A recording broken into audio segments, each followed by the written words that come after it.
Muito bem, gente. Como nós anunciamos nos últimos dias, nos últimos domingos, aliás, anunciei bastante aqui, nós estamos, a partir desse domingo, a partir de hoje, recebendo visitantes, amigos, queridos, para a implantação do programa Celebrando a Recuperação.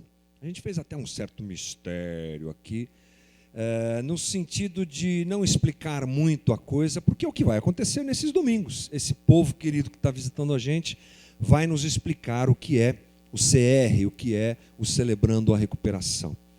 Mas antes de passar a palavra ao nosso convidado e apresentá-lo, eu quero dizer para você que a gente está muito feliz por esse momento da comunidade e pela implantação do CR aqui na casa em Guarulhos. Nós escolhemos um caminho orgânico, não um caminho de modelo preparado de igreja. Nós aprendemos que a igreja local, responder aos anseios e às necessidades de um bairro, de uma cidade, de um local onde ela está. A igreja deve ser a resposta de oração àqueles que precisam. E nós percebemos que muitas vezes não é esse o caminho escolhido por muitos, que encontram um modelo de igreja e dizem, vamos reproduzir esse modelo aqui que é mais legal, está dando certo, tem um monte de gente lá. Vamos ver as músicas que eles cantam, os departamentos que eles têm, que tipo de pregação que eles fazem, a oração que eles fazem, a gente copia, é o modelo franquia, né? Que eu já fiz bastante, louvado seja Jesus, que ele já me perdoou, aleluia. Aí pensamos nessa nova forma de ser igreja, a gente já aprendeu o que a gente não deve fazer, a gente quer ser uma igreja orgânica. Há quase 4 anos que nós estamos orando e esperando o momento em que o Celebrando a Recuperação aconteça aqui na casa. Quase 4 anos. Você vai perceber que não é um projeto, um programa, que dá para a gente implantar com uma apostila, sabe? Toma aí, irmão, planta lá na sua igreja. Não, é uma coisa que tem a ver com gente, com vida, com vivência, com discernimento, com preparo, com cuidado de pessoas. E na casa a gente tem andado assim, percebendo as demandas, são muitas, a comunidade está sempre cheia de demandas. E a gente ora e diz, Senhor, me ajuda, nos ajuda, manda aquele que com o seu dom vai suprir essa demanda. E graças a Deus que a gente tem andado assim, porque aquele que se habilita a fazer, faz com o coração, faz com a vontade de fazer. E eu não tenho dúvida de que esse é o caminho que a gente vai trilhar nos próximos momentos aí de implantação do CR e na própria vivência no dia a dia da comunidade com o CR. Eu agradeço muito a Deus pela Damares e pelo Chico. Eu vou contar mais da nossa história nos próximos capítulos, porque tem bastante coisa para contar, mas como são 8 domingos, eu me reservo o direito de contar um pouquinho, né? Cenas dos próximos capítulos você vai saber nos próximos domingos. A gente está recebendo um grande apoio da IBAB, Igreja Batista da Água Branca, dirigida pelo pastor Ed René Kivitz, que é hoje um dos polos mais importantes do CR no Brasil, uma igreja que abraçou isso, que deseja isso. Foi lá que nós conhecemos, essa aproximação durante esses anos todos aconteceu com a IBAB, e hoje a gente tem a alegria de receber o Marcos Thieme, que está aqui, que é um dos líderes do CR lá na IBAB, e que vai começar essa conversa com a gente sobre o CR. Ele já conversou com a gente de manhã, e eu tenho o prazer de recebê-lo. Vem cá, Marcos, quero que você o receba com carinho, uma salva de palmas a Jesus pela vida dele. E abra o teu coração para que essa noite seja uma boa noite para todos nós. Obrigado, Hamilton, pelo convite. Damares, Chico, não sabia. Fiquei sabendo hoje que você tinha um filho lá no CR, a gente chama ele de Francisco, né? Então, a gente vai começar a chamar você de Chico lá também. Eu estou muito feliz de estar aqui hoje à noite e estou feliz por 2 razões.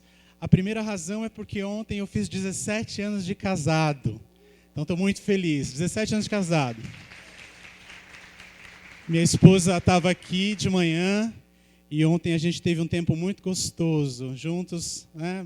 Minhas filhas foram dormir na casa de uma prima minha, a gente foi jantar junto e a gente passou 2 horas conversando, sem o celular, que hoje em dia ninguém mais conversa, né? Só fica olhando o celular.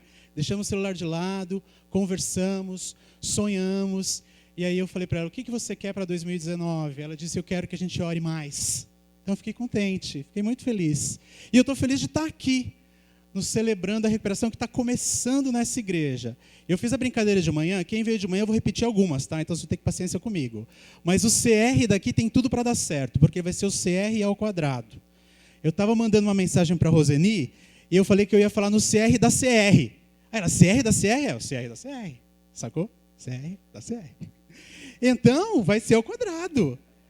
Gente, você tem um monte de igreja aqui, esse negócio vai espalhar. Eu tenho certeza que vocês vão ficar motivados, cativados pelo Celebrando a Recuperação, porque é uma ferramenta, é simplesmente uma ferramenta do Evangelho, da graça de Cristo Jesus, que nos leva a caminhar na direção dele. Amém? E essa semana eu estava pensando, como eu vou começar hoje, né, à tarde, né? E de manhã eu comecei de um jeito, eu estava ali orando, e eu fiquei muito feliz, porque eu gosto muito de música também. Eu vivi toda a história da música aí junto com o Resgate, participei de uma outra comunidade também, com uma pessoa importante na área da música. E eu estava ali, e vocês cantaram uma música do Israel Wilton, que é Jesus é o Centro. E eu me lembrei, ontem foi meu aniversário de casamento, que quando a gente ficou grávido da nossa primeira filha, eu tive a oportunidade de ir num evento, né, num show onde o Israel estava falando e estava ministrando. E ele contou a história dele. Tá? Eu vou falar do Celebrando daqui a pouquinho, mas eu senti de falar isso para vocês, compartilhar isso, estava no meu coração. E a mãe do Israel era uma mãe branca, o pai do Israel um pai negro, numa família super racista, onde ela teve que esconder a gravidez, porque o pai dela não ia aceitar aquela gravidez. E ela pensou em abortar aquele bebê. Mas o Espírito Santo tinha um propósito para a vida de Israel, né? Quantas músicas a gente canta? Quem é líder de louvor, você já deve... Tem muitas músicas que a gente canta dele.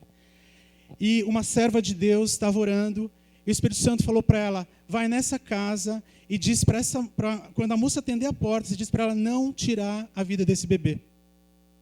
E ela foi, apertou a campainha e falou isso, e a mãe do Israel foi para a igreja, se converteu, e hoje nós temos um líder de louvor. E por que eu estou contando isso, né? Porque essa semana eu também tive uma experiência do Celebrando a Recuperação, quando eu estava pegando o Uber. Eu vendi o meu carro, porque eu falei, não dá mais para andar de carro em São Paulo, né? Vou vender, vou andar de metrô, porque eu moro do lado do metrô, e eu estou andando de Uber agora. E eu estou andando de Uber e conversando, porque é legal você conversar com o cara que está pegando o Uber, né? Eu peguei o Uber e o nome do meu motorista era Marcos, mesmo nome que eu, né?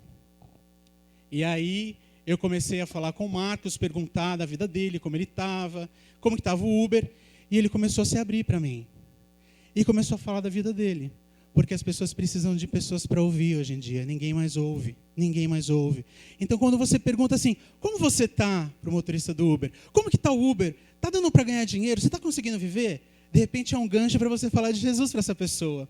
E esse moço, ele estava vivendo uma vida tão difícil, ele estava vivendo uma situação na vida dele tão difícil, e ele começou a abrir o coração para mim, naquela corrida, e começou a falar da dor dele.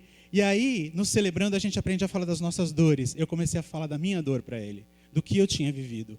Mas que eu tinha encontrado um poder superior chamado Jesus Cristo de Nazaré, que estava me ajudando a lidar com essas dores. E aí ele começou a chorar. Eu falei, Jesus, o que eu faço agora, né? Fazia tempo que não acontecia uma coisa dessa comigo, mas foi tão legal. E aí eu convidei ele para vir no CR, falei, o nosso CR é na quarta-feira, nós temos ali um espaço para você poder falar das tuas dores, um espaço seguro, um espaço onde você vai poder abrir o teu coração, vários homens na mesma situação que você está, e eu te convido para ela na quarta-feira. Ele anotou, mas o Espírito Santo, ele mexe com a gente de uma forma, né? Ele falou assim, eu senti no meu coração, agora ora com ele. Aí eu falei assim, posso orar com você? E fiz uma oração com ele de 1 minuto, mas eu tenho certeza que aquela conversa teve um impacto na vida dele. E eu estou esperando ele chegar no Celebrando na quarta-feira, porque isso aconteceu na quinta, né? Então, se você lembrar nessa semana, o nome dele é Marcos, ele é motorista do Uber, então pede para Deus tocar no coração dele para ele lá no nosso Celebrando, tá bom? Eu senti de compartilhar isso para você. Mas deixa eu contar uma coisa. Quando a gente se apresenta no Celebrando, a gente se apresenta assim, tá? Eu sou um filho amado de Deus, me recuperando de feridas emocionais, e nesse ciclo eu estou tratando a minha codependência emocional, e o meu nome é Marcos. Aí, quem veio de manhã aprendeu, né? Aí, isso. Quando eu falar Marcos, vocês vão responder, oi Marcos, tá? É assim que a gente se apresenta Celebrando. Só que daí você tem que fazer um treino mais robusto, porque depois de mim vai vir o Jorge. E o Jorge é um japonês, sabe que o japonês é mais tímido, né? Eu sou mais soltão, assim. Ele é mais tímido. Então, vocês vão falar um oi, Marcos, bem robusto, para quando ele vier, vocês falar, oi, Jorge, ele vai se assustar. Tá bom? Então, vamos treinar de novo. Eu sou um filho amado de Deus, me recuperando de feridas emocionais e de codependência emocional. Meu nome é Marcos. Aí, vocês já são celebrantes, já? Pronto. É isso, celebrando assim, a gente se apresenta como um filho amado de Deus, porque no celebrando, a gente resgata a nossa identidade. E eu não sou o Marcos que trabalha nisso ou naquilo, ou que toco, ou que canto, ou que ministro na igreja. Eu sou o Marcos, um filho amado de Deus. E é gostoso falar isso, que você é um filho amado de Deus, né? E a gente no celebrando se apresenta assim, porque faz parte a gente começar a resgatar quem nós somos, né? Pensar nas nossas questões e resgatar quem nós somos. E eu achei interessante o Hamilton falando que ele fez um segredinho, né? Falando, não vou contar direito o que é o Celebrando a Recuperação, para não estragar, né?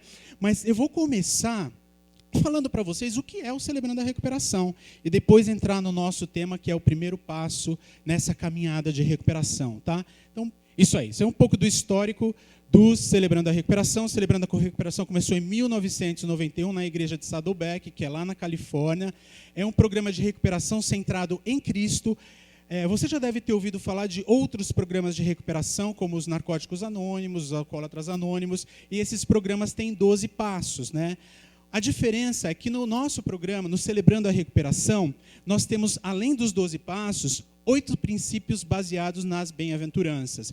E durante essa caminhada que nós vamos fazer inicial, nós vamos passar por esses princípios das bem-aventuranças, tá? Mas o mais importante no Celebrando a Recuperação é que nós nomeamos o nosso poder superior. Aqui, no Celebrando a Recuperação, o nosso poder superior é Jesus Cristo de Nazaré. Tá? É Ele. E todo o programa é baseado nas bem-aventuranças. E eu gosto de saber de onde vieram as coisas. Então, eu vou atrás de quem é um músico. E o programa também, né? E no programa Celebrando a Recuperação, tem 2 líderes que começaram o programa. O John Baker e o Rick Warren. O John Baker, na verdade, quem é o líder do programa de recuperação hoje, do Celebrando a Recuperação. Lá em Saddleback, ele começou o programa antes de ir para a igreja, porque ele estava se recuperando de alcoolismo, ele perdeu o casamento dele, na verdade ele tinha se separado da esposa por causa do alcoolismo, e ele começou a frequentar a igreja de Saddleback. E aí ele ficou meio incomodado, porque ele chegava nos programas de recuperação dos Alcoólicos Anônimos, do AA, né, que a gente conhece aqui no Brasil, e ele não podia falar que o poder superior dele era Jesus. Então, eles têm uma regra lá, ele ficava meio incomodado, ele chegou para o pastor e falou, pastor, eu acho que você tem que começar um programa de recuperação aqui na Saddleback, onde a gente possa falar que o nosso poder superior que nos ajuda é Jesus. Aí o Rick Warren, né, falou, a bola é tua, pá, você pode começar esse programa aqui. E eles juntos sentaram e começaram o programa, escreveram o programa do Celebrando, usando também os 12 princípios, 12 passos que tem nos outros programas, mas incluindo as bem-aventuranças, né? Isso foi lá em 1991. E aí vem a história legal que eu contei hoje de manhã, que muita gente não sabe, mas eu vou contar de novo. O Rick Warren, ele é o pastor que escreveu aquele livro, Vida com Propósitos. Quem é mais antigo de igreja que já leu esse livro, Vida com Propósitos? Muita gente. Não sei se vocês conhecem a história, mas em mais ou menos em 2002 foi quando ele escreveu o livro, em 2005 foi quando esse livro ganhou notoriedade nos Estados Unidos. E o que aconteceu? As igrejas já estavam começando a ler o livro, e nesse ano teve um incidente muito triste que aconteceu lá nos Estados Unidos, onde você tinha um condenado, né, um preso, que foi ser julgado num júri popular, e quando ele estava nesse júri popular, o que aconteceu? Ele conseguiu sacar a arma de um dos guardas, ele matou o juiz, matou o xerife, matou um guarda e ele fugiu. E foi uma fuga de 28 horas, onde ele foi sequestrando várias pessoas. E a última pessoa que ele sequestrou no apartamento dela, ele entrou no apartamento e ficou lá por algumas horas, 6 horas, se não me engano, e ela estava lendo o livro, Vida com Propósitos. E aí o que aconteceu? É óbvio, né? Ela pensava que ia ser morta, mas ela teve uma coragem e ela falou para ele que a vida dele tinha um propósito. e que ele não podia continuar fazendo aquilo. E ela falou, eu vou ler para você o capítulo que eu estou lendo. E ela leu o capítulo do livro Vida com Propósitos, e ele se entregou para a polícia. Então você imagina nos Estados Unidos a notoriedade que ganhou esse livro. Todo mundo queria ler o livro Vida com Propósitos, venderam milhões. Foi por isso que o livro ficou popular, tá, gente? É um bom livro, mas ganhou muita notoriedade nas igrejas do mundo inteiro. E junto com isso, veio o Celebrando a Recuperação, né? O Celebrando já estava implementado. Então as pessoas iam lá, e eu gostei do que o Hamilton falou, porque as pessoas iam lá no Rick Warren, não, mas a tua igreja, como ela cresce e tal. E o Rick Warren falava, o melhor programa que eu tenho na minha igreja é o Celebrando a Recuperação. É um programa onde as pessoas vêm, vocês vão entender o programa, não vou dar um spoiler, né? Mas ele contava. E ele falou, você não precisa levar o modelo da minha igreja, mas o programa está disponível para qualquer igreja. E as igrejas começaram a implementar o programa do Celebrando a Recuperação dentro desse contexto que eu falei. Pode passar para o próximo slide. Isso. E aí, então, hoje é onde nós estamos. Nós estamos em mais de 35 mil igrejas. Nós estamos em 25 países, tá? São mais de 3,5 milhões de pessoas que já passaram pelo programa, que compraram os livrinhos. Vocês vão entender mais para frente, né, Damares? Sobre os livrinhos, eles vão falar com vocês, o Guia de Passos. E aqui no Brasil nós já temos várias igrejas já fazendo programa em São Paulo, no Rio de Janeiro, no Espírito Santo. Nosso congresso em novembro, que nós tivemos no ano passado, foram mais de 18 estados representados e o movimento está crescendo. No Brasil tem mais ou menos uns 12 anos, a IBAB, junto com a Batista do Morumbi, foram igrejas que começaram, e também lá em Fortaleza, e hoje o programa está ganhando corpo. Então, assim, um pouquinho de história é sempre bom, né? E por isso que eu quis mostrar um pouquinho para vocês o que foi o programa do Celebrando, para vocês entenderem de onde veio o programa. Mas aí você pode estar pensando assim, né? Será que eu preciso mesmo desse programa, Celebrando a Recuperação, né? Esse programa, na verdade, ele é para quem, né?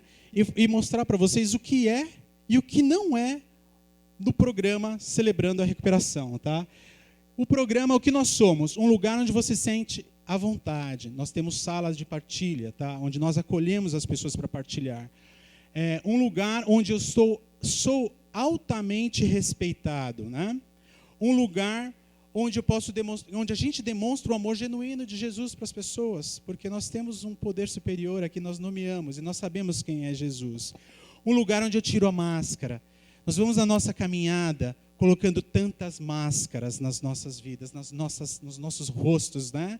Nas nossas personalidades. Nós nos escondemos atrás de tantas, às vezes é o empresário, o pai, a mãe, mas nós não nos mostramos, né? E aqui é um lugar onde você tira a sua máscara. Esse é o Marcos de verdade, né? E é um lugar onde você pode ter um ponto de virada na sua vida para questões que você tem tentado resolver, ano sim e ano não, e você não consegue resolver. E o que nós não somos, é sempre bom a gente falar, nós não somos um terapia. Se você precisa de terapia, você pode ir para um terapeuta. Aqui no Celebrando a Recuperação, a gente brinca que você não tem que nada e a gente não dá pitaco na vida de ninguém. É um lugar onde você vem para falar e para ser ouvidos. Não é um lugar para segredos. Quem chega no Celebrando não pode, você está aqui, uma pessoa está abrindo o coração dela, você abre o teu coração também, né?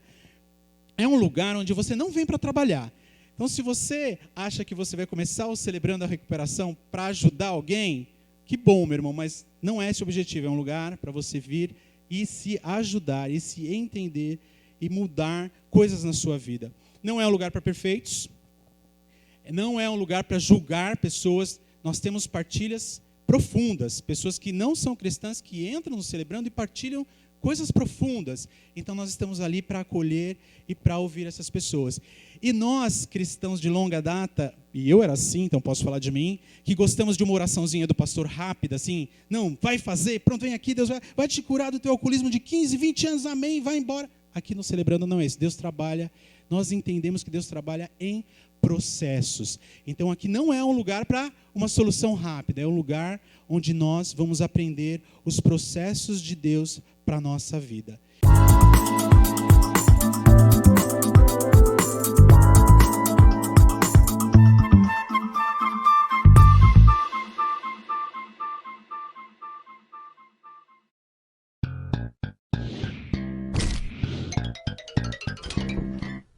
Meet Joe. Nice gorilla. Nice. Joe has a big problem. Nice gorilla. Bad gorilla! Bad monkey! Oh, my God! And he lives with it every day.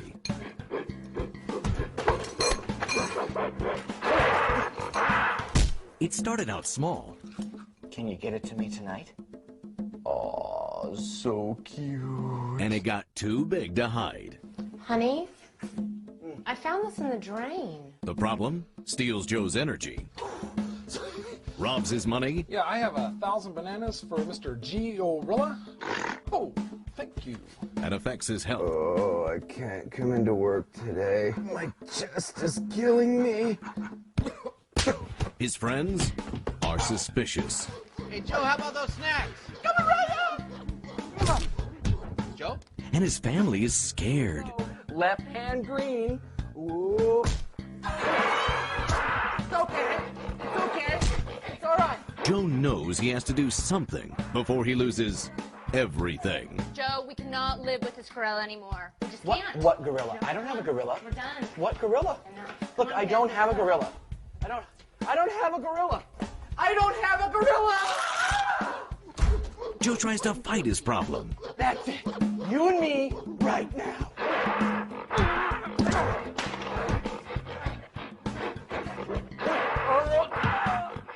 But in the end, the problem always wins.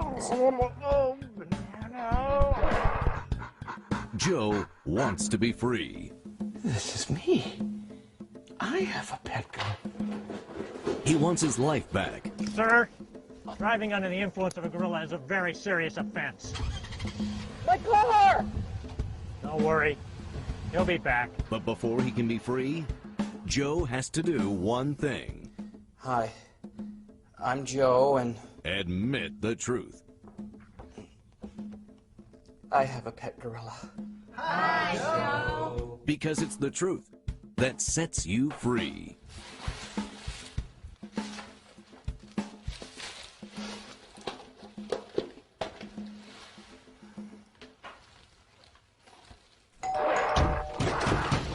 You don't have to answer that, you know. An accountability that keeps you there. I know.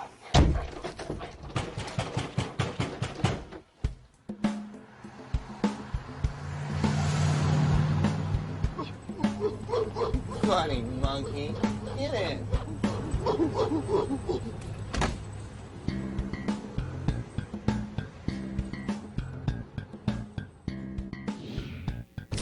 Isso aí. E o gorilinha sempre sai à procura de alguém, né? Para pegar carona de novo. E o que acontece comigo e com você? Talvez o seu gorila você ainda não conseguiu nomeá-lo porque você está na negação. Você está negando que você tem um gorila. A gente fala muito sobre isso no Celebrando a Recuperação, sobre a negação, né? Eu não tenho gorila, imagina, eu não tenho nenhum problema, eu não tenho gorila nenhum, né? E aí que começa o problema. Quando você nega que você não tem um problema. Você pode estar perguntando, mas o que eu preciso me recuperar? Do que eu preciso me recuperar? Olha, eu fiz de propósito ali, coloquei em negrito o que é mais comum, né? Que todo mundo pensa, preciso me recuperar de dependência química, de codependência, que é algo que a gente fala bastante no Celebrando, são termos que vocês vão aprendendo no decorrer dessa caminhada. Codependência é alguém que vive em função de uma outra pessoa, então normalmente você tem uma pessoa com problema de dependência química na sua família e você faz tudo para aquela pessoa e você se anula, você é codependente. Então, muitas das vezes, as pessoas começam na sua caminhada de recuperação, em programas de recuperação, pensando nessas áreas. Mas são tantas áreas que a gente precisa se recuperar, são tantas outras áreas. Por exemplo, eu coloquei algumas ali. São só algumas dentre várias da lista. Tá? Por exemplo, pornografia. Até brinquei hoje de manhã. Quando eu era menino, a gente aprendia na escola dominical assim, olha, não passa pela banca ali, cuidado, né? Porque a banca tem... Hoje em dia, está aqui, a pornografia está aqui. Está aqui. E é um vício horroroso que tem destruído muitos homens, muitas famílias. Será que você está lutando com isso? Você nunca teve coragem de falar sobre isso para ninguém? A pergunta. O perfeccionismo. Sabe, perfeccionista é uma pessoa chata. Vamos falar a verdade, né? Aquele cara que gosta de tudo perfeitinho. Eu não sou assim. Mas tem, às vezes, minhas tendências perfeccionistas. Mas ele é chato, mais ainda com ele mesmo. É difícil ser perfeccionista. É uma prisão. ou a mentira, né? A mentira é algo terrível também. Eu trabalhei com uma chefe minha, que estava numa alta posição lá na empresa, e, gente, essa mulher mentia tanto, mas ela mentia tanto que ela se convencia das mentiras dela e passavam a ser verdades. E eu tive que pedir as contas da empresa que eu estava, porque ela mentiu. Ela falou uma coisa para mim e depois fez uma outra coisa. Eu falei, mas você mentiu para mim? Ela falou, não. E ela acreditava que ela não tinha mentido. Então as pessoas vão vivendo mentiras em cima de mentiras, em cima de mentiras, e a mentira se torna uma verdade. E aí você vai fazendo o quê? Destruindo a sua vida por causa da mentira. E a compulsão sexual?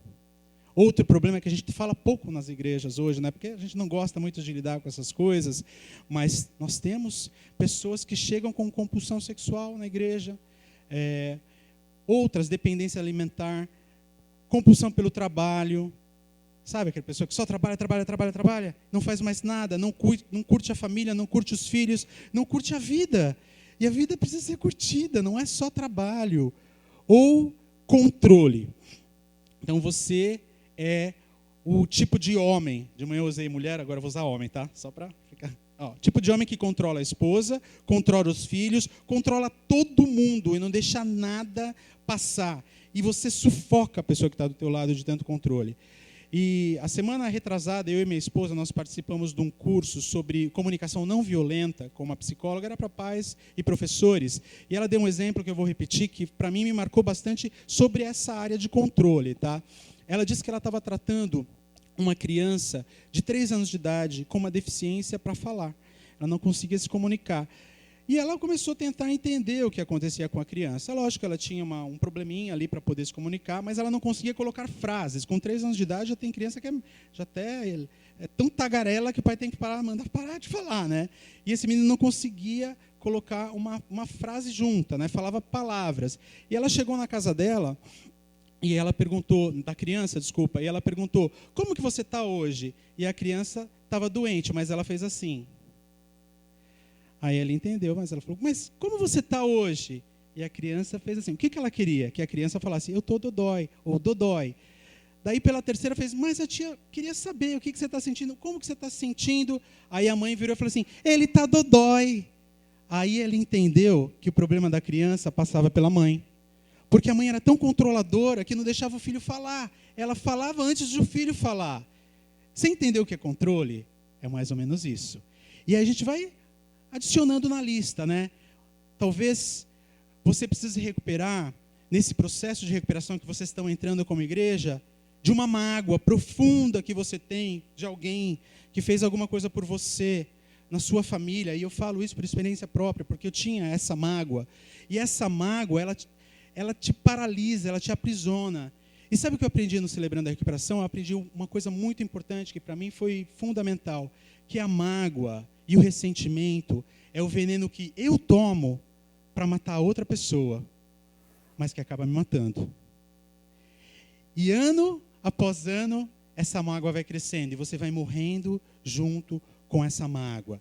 Ou você precisa se recuperar financeiramente. Eu brinquei, né? Tem gente que sempre está no vermelho, mas será que é porque... E às vezes a gente fica mesmo, a vida é difícil. Eu já fiquei desempregado 2 vezes, é difícil. Fico desempregado. Mas tem aquela pessoa que, vamos supor, o cara ganhava 3 mil reais e estava no vermelho. Aí acontece uma bênção na vida dele, ele começa a ganhar 10.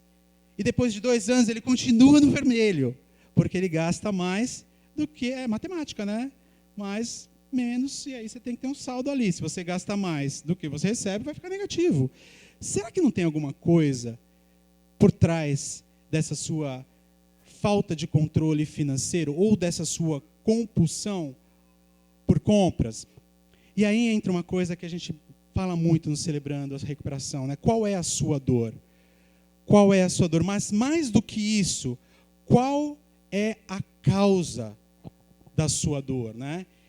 E nessa noite a gente vai começar a fazer esse exercício de pensar não na nossa dor, ou não somente na sua dor, mas na causa que te leva à sua compulsão, ao seu vício, ao seu mau hábito, aquela mania chata que todo mundo fala e que você não muda. Qual é a causa, né? E você vai cometendo esses mesmos erros sempre esperando um resultado diferente, né? E nunca muda. A gente tem uma definição de insanidade, que é uma definição que vocês já devem ter ouvido falar, ela é muito usada, parece que foi Einstein que falou, não sei se é mesmo, mas diz que insanidade é repetir as mesmas coisas, a mesma maneira de agir, as mesmas atitudes, esperando resultados diferentes. Você faz a mesma coisa e espera que vai mudar, é insanidade, não vai mudar nunca. Se você não muda, nada muda. Nada muda. E a verdade é que a gente gasta uma energia enorme, um tempo enorme das nossas vidas olhando para o sintoma, ao invés de olhar para a causa. E anestesiando esses sintomas, né?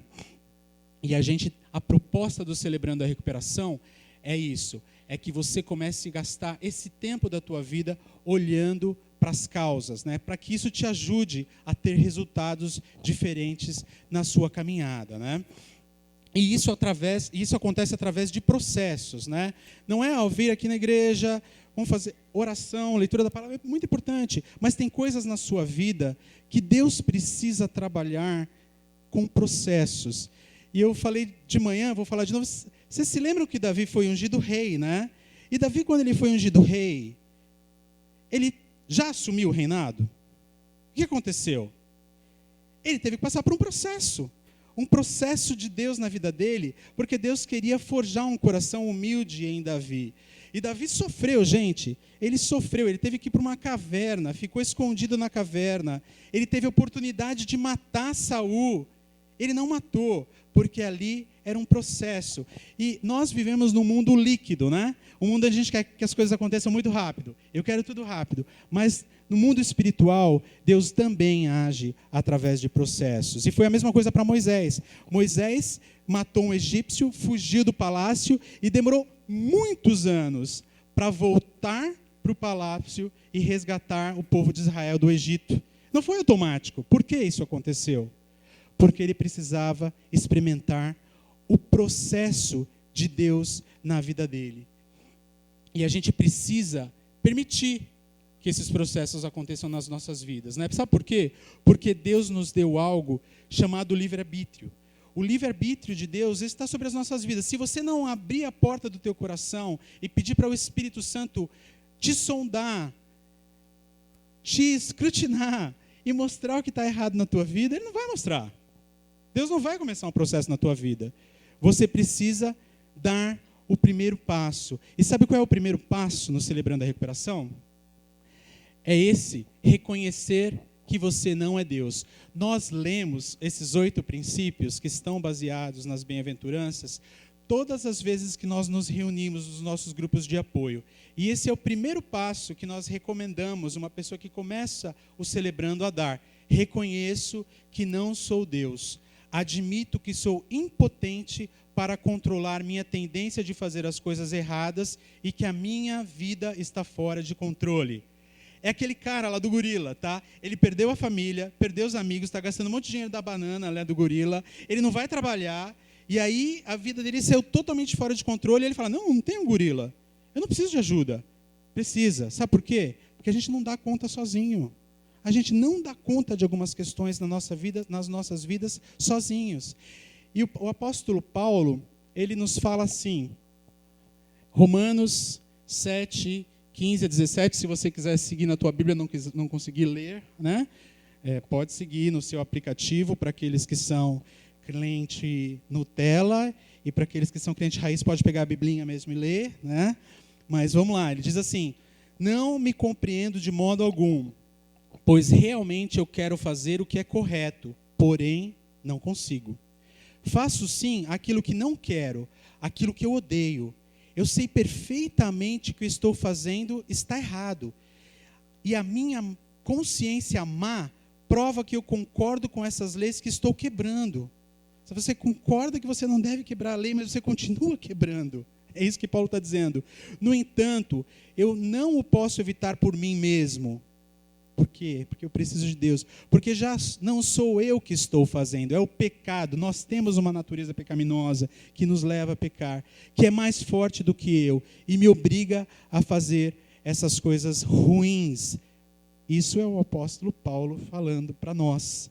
Eu tenho uma natureza que guerreia comigo o tempo todo, e ela me leva a fazer coisas que eu não quero fazer, mas eu não consigo lutar com isso sozinho. Eu preciso da ajuda de Deus, né? E a pergunta que eu tenho para te fazer essa noite, nós estamos no dia 3 de fevereiro, nós acabamos de começar o ano. Quantas pessoas já te feriram nesse ano? Para pensar. Quantas pessoas já te machucaram nesse ano? Agora uma outra pergunta. Quantas pessoas você já feriu esse ano? Brincando de ser Deus. Brincando de achar que você dá conta daquela tua compulsão, daquela tua vontade que tem acabado com o teu casamento, ou com o teu relacionamento, ou até com o teu emprego, e achando que você está no controle da tua vida, não dando espaço para Deus. Quantas pessoas você já feriu? E a gente fala no Celebrando que pessoas feridas, elas ferem. Elas ferem. Então, quando nós nos ferimos, nós ferimos outras pessoas também. E o grande problema é esse, é que a gente continua brincando de ser Deus. Eu não sei quantos de vocês viram esse filme. Vamos fazer uma enquete aqui, vai. Quem tem menos de 20 anos aqui? Poucas pessoas. Menos de 30? Mas, acho que... Não sei se vocês já viram esse filme. Esse filme é um filme antigo, né? Na época onde tinha DVD. Sabe o que é DVD? Sabe? Minhas filhas não sabem mais o que é. Nem DVD, nem fita cassete. Nessa época era fita cassete. Tá, tinha os luxos que tinha antigamente, que não, hoje a gente tem, antigamente não tinha ar-condicionado. Aleluia, Jesus, pelo ar-condicionado. Esse aqui está funcionando, né, vai melhorar, mas antigamente nem isso tinha, né? Tem uma piada outro dia que parece que nas igrejas mais pentecostais, que aquelas tiazinha fala, ajuda Jesus, elas já estão falando, abana Jesus, por causa desse calor que a gente está passando, né? Mas, tanta coisa que a gente tem, né, que a gente não dá. E nesse filme é muito engraçado, porque ele brinca de ser Deus. Então, o que acontece nesse filme? Ele é um repórter, não vou dar o spoiler do filme, mas vou só contar um pouquinho para encaixar com o que eu estou falando. Ele é um repórter que faz umas reportagens que não... Assim, aquelas reportagens bem bobinhas, assim, sabe? Vai ter a inauguração da lojinha de doce da tia Clélia aqui na Avenida Pio. Aí ele vai lá fazer a inauguração. E ele tem uma inveja de um outro amigo dele que só faz notícia legal ao vivo. Só que daí o que acontece? Eles dois brigam para ser o âncora, né? O âncora é tipo o Bonner, assim. Sabe o Bonner lá no Jornal Nacional? É o cara que manda lá, né? Aí ele quer ser o cara lá, que era o Bonner que está se aposentando. E aí dão uma reportagem legal para ele fazer, mais ou menos legal, né? Ele vai para fazer, e quando ele entra ao vivo, quem apresenta ele como âncora é o arqui-inimigo dele. E ele surta, quem viu o filme vai lembrar, é um barato, ele surta, ele paralisa, ele maltrata uma senhorazinha que está lá num barco, e aí, gente, é uma confusão, ele é mandado embora, jogado para fora, dá um chute, batem nele, ele fica nervoso, e antes disso, a namorada dele tinha dado um colarzinho de oração para ele, falou, não, vai lá, Deus está com você. E ele pega aquele colarzinho e joga, Deus coisa nenhuma, bate o carro. Deus, ele começa a brigar com Deus, fala, eu queria ver se eu estivesse no teu lugar, você tem o controle de tudo, é fácil para você fazer tudo isso, é fácil, eu quero ver se fosse ele, vem para o meu lugar, eu quero ir para o teu. Aí o Morgan Freeman aparece para ele e fala assim, tá bom, você quer ser Deus? Aí faz uma entrevista com ele, você vai ser Deus. Eu? Você vai ser Deus. E aí, ele dá o poder para ele ser Deus. E ele começa a fazer, né, o carro dele estava batido, vira um carrão, ele chama a lua para um jantar romântico, é um barato. Só que daí o que acontece? Ele começa a responder a oração de todo mundo sim, porque é mais fácil responder sim para todo mundo mesmo, né? E aí começa a acontecer um monte de coisa errada, tipo, a pessoa queria ganhar na loteria, ora para Deus, eu queria ganhar na loteria. Então todas as orações de todo mundo que queria ganhar na loteria, ganha. Aí todo mundo que achava que ia ganhar $2 milhões, ganha $5. E fica um caos, tá? E aí o que acontece? Ele entende que ele não pode fazer nada disso. Mas Deus fala para ele, a única coisa que você não vai ter controle é o livre-arbítrio. Esqueci de falar isso de manhã, é importante. É o livre-arbítrio. E a única coisa que ele não conseguiu foi ganhar o amor da namorada dele de volta por ele. Porque o livre-arbítrio Deus nos deu, Ele não invade. E sabe o que acontece? Quando a gente fica com essa brincadeira nas nossas vidas de tentar ser Deus, acontece o que aconteceu no filme, acontece o caos. Porque ficou um caos o negócio, o mundo ficou em caos. Porque ele estava brincando de ser Deus.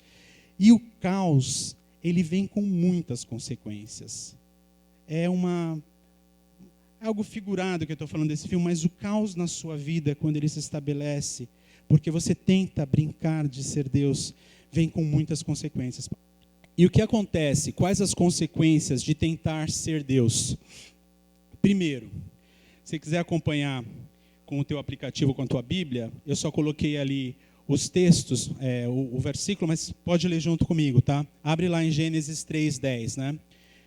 Primeiro, quando você tenta ser Deus, você se torna um medroso. E olha o que aconteceu com Adão. Vamos ler lá, Gênesis 3:10. Disse Adão para Deus: eu ouvi os teus passos no jardim e fiquei com medo, porque eu estava nu, por isso eu me escondi.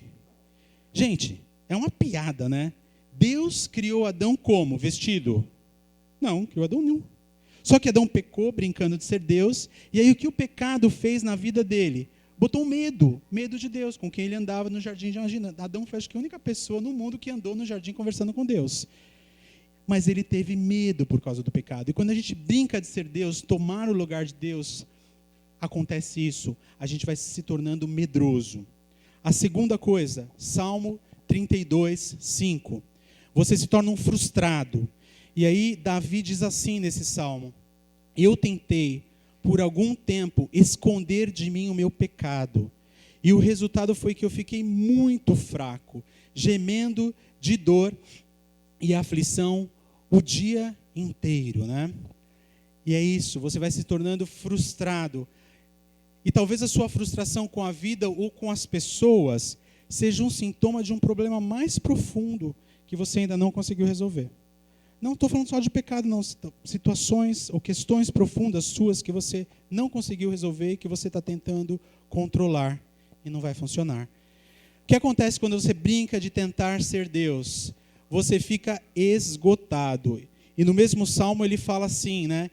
De dia e de noite eu sentia a mão de Deus pesando sobre mim, fazendo com que as minhas forças, o que a seca faz com um pequeno riacho, fazendo com as minhas forças o que a seca faz com um pequeno riacho, ou drena, né? Tira a vitalidade.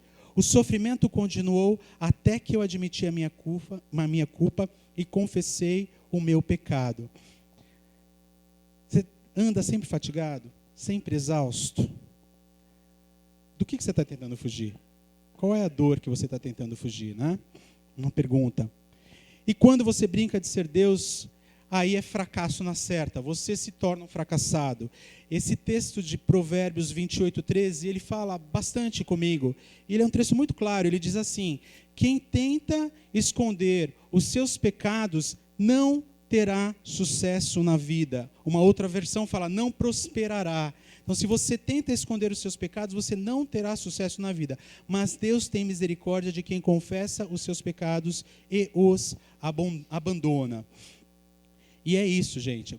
Quando a gente vai brincando, essas coisas vão nos enfraquecendo, né? Nós vamos tendo medrosos, frustrados, esgotados, fracassados, né? Aí você fala, mas tia, esse negócio não é para mim, cara. Eu não faço nada de errado. Eu venho aqui na igreja, eu canto no louvor, eu ajudo lá nas crianças. Mas e aquele WhatsApp que talvez aquele teu amigo de trabalho te mandou e que você não quer que seu namorado veja? Ou a tua esposa veja? E aquele sapato que você compra, e já é o 10º que você comprou, né? Só começou o ano e você esconde. A gente tinha uma amiga que ela era tão compulsiva por compras que ela tinha que esconder do marido. Então ela chegava em casa e minha esposa, elas iam para o shopping, ele era meu amigo e ela era amiga da minha esposa, né? A gente fez a universidade junto.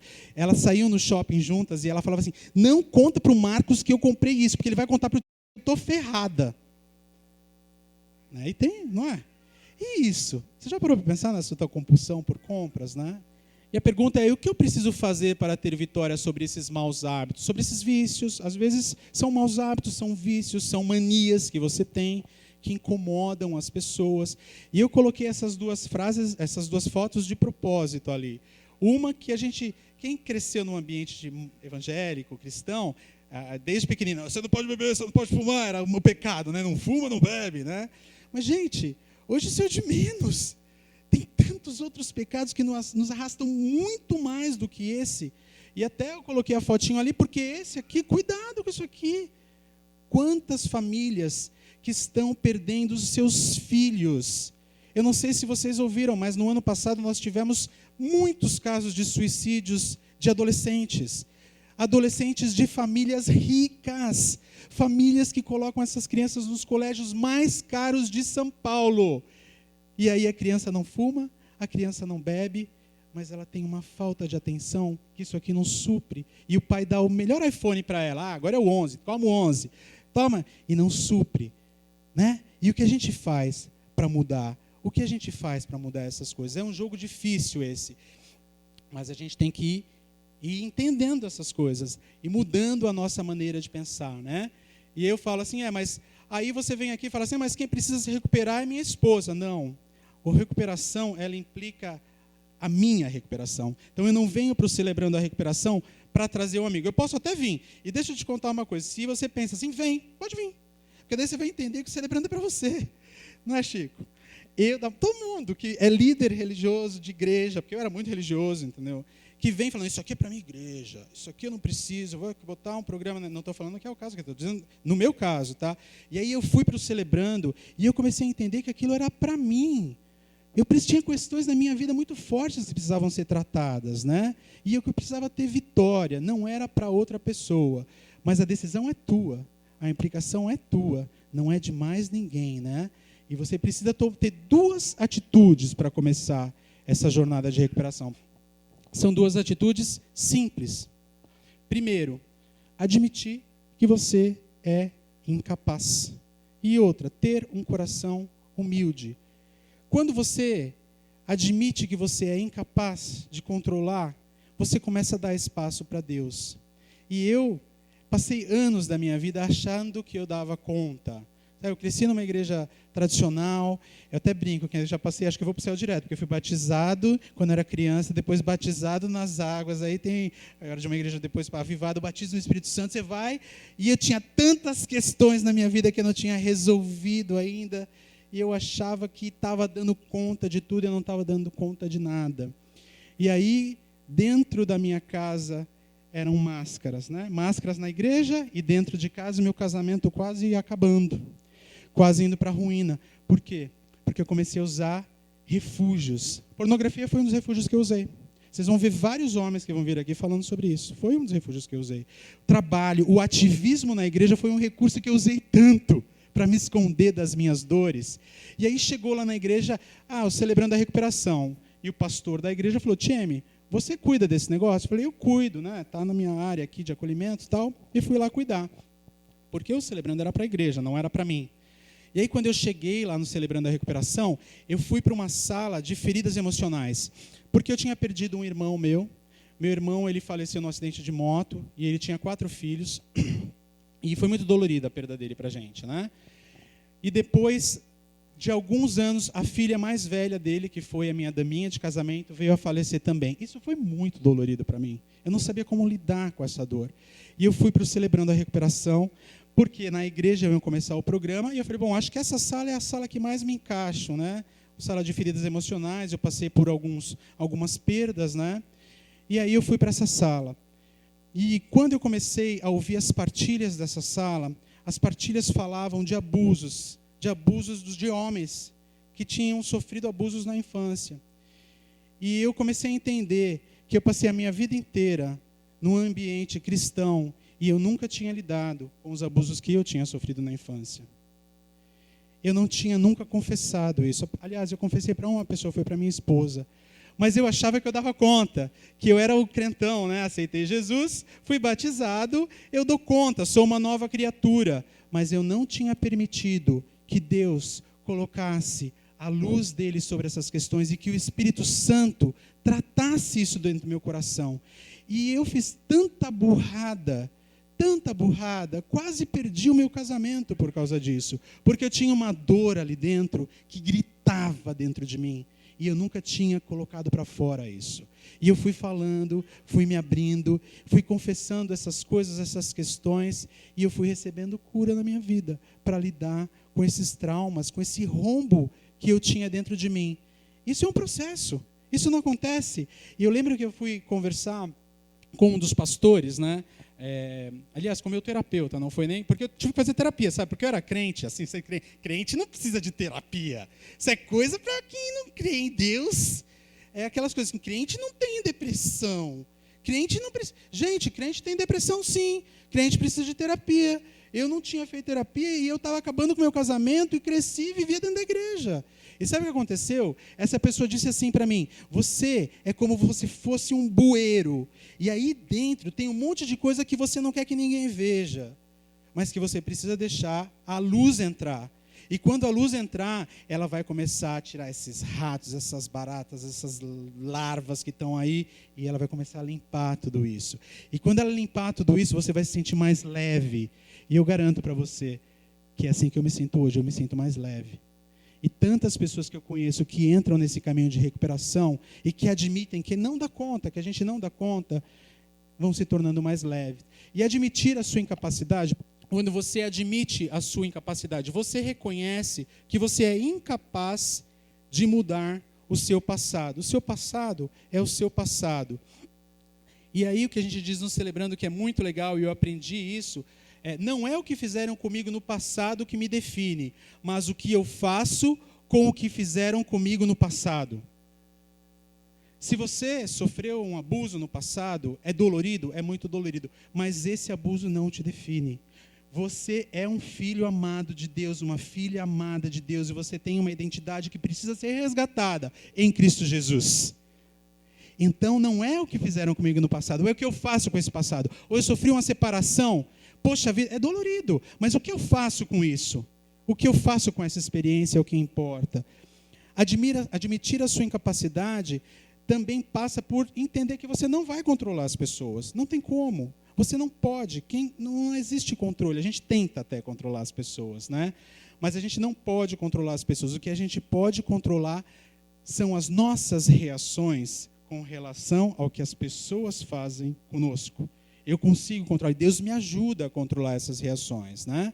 E por último, quando você admite a sua incapacidade, você admite que você é incapaz de lidar com os seus maus hábitos na sua força.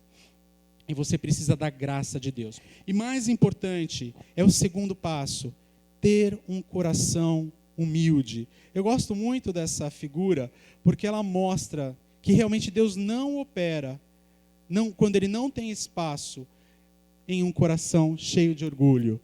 Por quê? Porque você fica se segurando no teu orgulho, você não dá a mão para Deus. É forte isso, né? Está lá, solta e dá a mão para Deus, Ele quer te ajudar. Mas você fica carregando esse saco do orgulho a vida inteira, e você não solta isso, e nada muda na sua vida.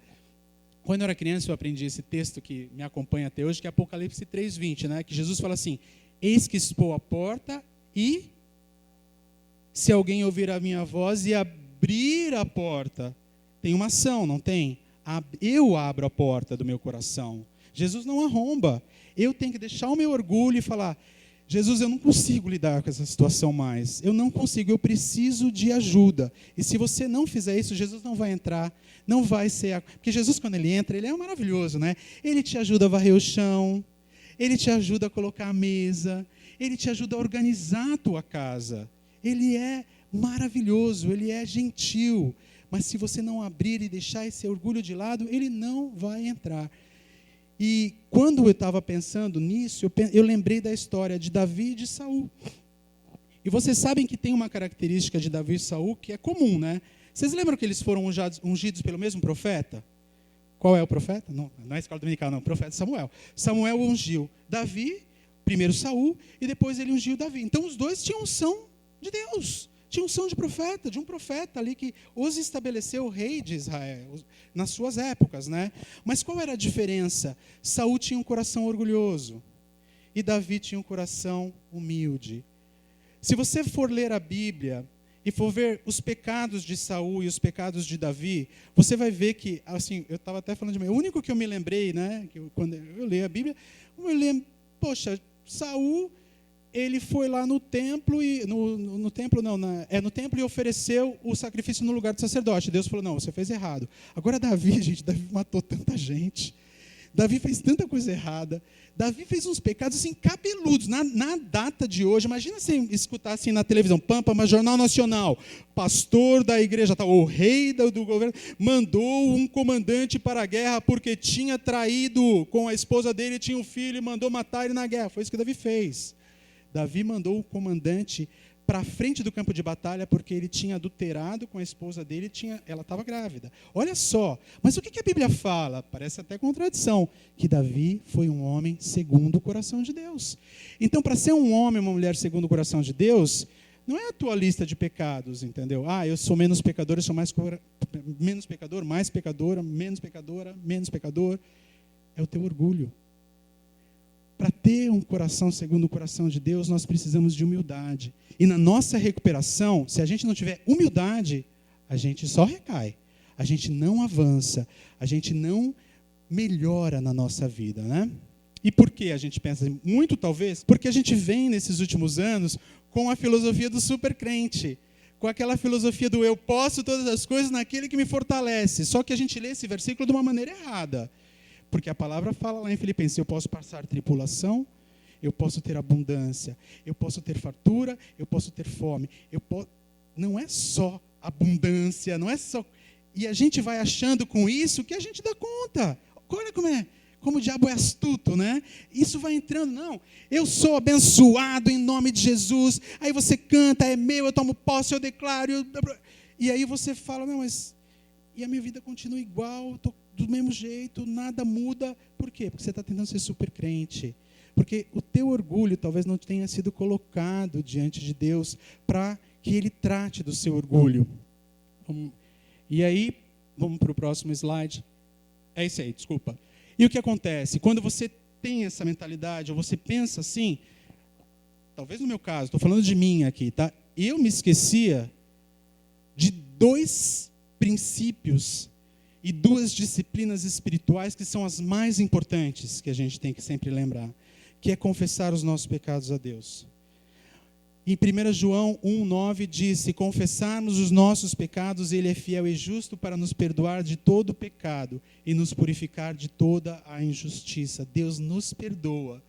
Mas nós fomos nos esquecendo no decorrer dos anos de Tiago 5,16, que diz assim, confessai as vossas culpas uns aos outros, para que sejais curados, né?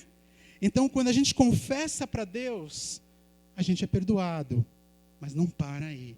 Quando a gente confessa para o irmão, a gente é curado, porque a palavra de Deus não faz isso, não é o celebrando, então, o celebrando simplesmente é a palavra de Deus, é a palavra de Deus que nos diz isso. Eu preciso confessar os meus pecados para o Hamilton, para eu poder ser curado. É bíblico, e nós nos esquecemos nessa nossa teologia moderna, né, que esse é um princípio do cristianismo. Isso a gente aprende no Celebrando a Recuperação. E eu posso te garantir como é libertador, como é bom, quando eu chego aqui, depois de um dia difícil, depois de um dia onde eu pisei na bola, e eu vou terminar daqui a pouco, mas vou dar só esse testemunho.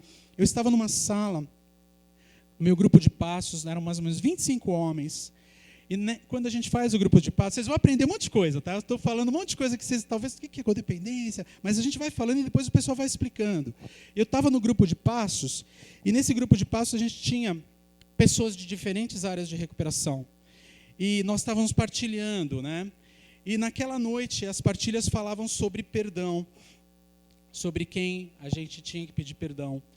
E eu me lembro que um rapaz com dependência química, ele trouxe um exemplo mais ou menos assim, eu briguei com a minha esposa e eu pisei na bola, mas eu reconheci o meu erro e eu pedi perdão para ela. E eu estou tão feliz hoje, esse rapaz tinha acabado de sair de uma clínica de recuperação. E eu, Marcos Thieme, que nunca fui viciado em drogas, tinha brigado com a minha esposa e não tinha pedido perdão para ela. E não tinha me reconciliado com ela, porque a palavra de Deus diz para a gente pedir perdão no mesmo dia, né? Não é para esperar o pessoal se pôr. E eu cheguei ali louco de raiva com a minha esposa, bravo, tinha brigado com ela, grupo de passos, hein? E aí esse rapaz começou a partilhar, e o Espírito Santo foi mexendo comigo de uma forma. E ele foi falando, quem você pensa que você é? Para mim, esse rapaz está passando por um processo de cura que você não vai passar se você não deixar o seu orgulho de lado, voltar para casa e pedir perdão para sua esposa. Então, nos celebrando, a gente recebe a cura quando a gente ouve a partilha da outra pessoa. Isso é muito legal. Porque não é só quando a gente fala no celebrando, a nossa dor sai. Mas quando a outra pessoa partilha, a cura vai entrando. Isso é muito saudável, muito bom. E eu desafio vocês a experimentarem isso. Eu queria terminar agora com esses últimos 2 textos da palavra. E eu queria te desafiar a que você continue vindo nessas 8 pregações, continue entendendo mais se esse programa faz sentido para você. Mas se você realmente chegou aqui nessa noite, você tem questões que você não conseguiu lidar com ela em toda a sua vida, em toda a sua caminhada cristã, como eu não conseguia lidar com as minhas questões, a palavra de Deus, o Espírito Santo e os teus irmãos estão aí para te ajudar. E a palavra de Deus nos diz assim, ela diz o que está aqui: eu vi os teus caminhos, mas eu vou te curar. Você precisa abrir a porta do seu coração, mas a palavra nos garante que existe cura em Jesus. E em Mateus 11, 28 diz assim: vinde a mim, vós que estáis cansados e sobrecarregados. Nós só começamos o ano de 2019. Você quer mudança na tua vida nesse ano? Precisa dar um passo. E deixa eu te contar uma coisa. Você vai acordar amanhã e já vai ser novembro. Tá? Se você não fizer nada. Porque o tempo passa muito rápido. Então, eu estou muito feliz porque essa ferramenta está chegando aqui na Casa da Rocha. Porque essa ferramenta do Celebrando a Recuperação é só uma ferramenta, porque é o Evangelho da Graça que nos cura. Amém? É só uma ferramenta. Não é um modelo de igreja, não. É uma ferramenta. É esse Evangelho da Graça que nos cura. E ele chega aqui, essa ferramenta chega aqui para que você possa viver uma vida sem máscaras. Uma vida plena. Uma vida que caminha em serenidade. O cristão precisa ser uma pessoa serena. E nós temos serenidade em Cristo Jesus. Para que você possa avançar na direção dele. Muito obrigado por me ouvirem. Eu queria só terminar agora passando um vídeo. Essa foi a formatura do nosso grupo de passos. E dá uma olhada ali, são questões que as pessoas estavam trabalhando no grupo de passos. São várias pessoas. Talvez alguma dessas questões sejam questões tuas que você precisa trabalhar e o Celebrando pode ser uma ferramenta para te ajudar nesse ano. Amém.